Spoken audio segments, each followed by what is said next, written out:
Welcome. So in this tutorial, I'm gonna show you or teach you on how to go live on TikTok with thousands of followers.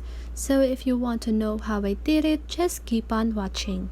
So first of all, you want to open your TikTok app. Go to your profile by clicking the profile button at the lower right corner of your screen. Now click on the three little lines at the upper right corner of your screen. Click on Settings and Privacy. You want to scroll down until you see the live option. You want to click on to report a problem. And then you want to scroll down until you see the live section. Click on the live section.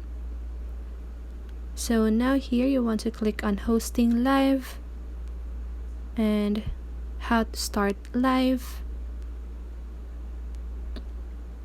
Okay, so here you can just go ahead and read this.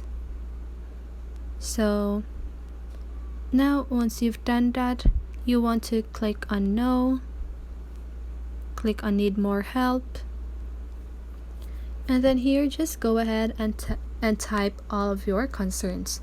So you can just go ahead and tell or type, "Hi, I cannot go live on this account. Please could you fix this, as my viewers would really enjoy it." Or you can just go ahead and if you want, what is the reason why you want to go live, and then after that just go ahead and click on the submit button, and then after that you just need to wait until the TikTok support will respond on you, and then they should provide you with assistance. Okay, so that's it. I hope this video helped you, and if it did, make sure to like, subscribe, and hit the bell notification so you won't miss a video. See you on the next one, and have a great day.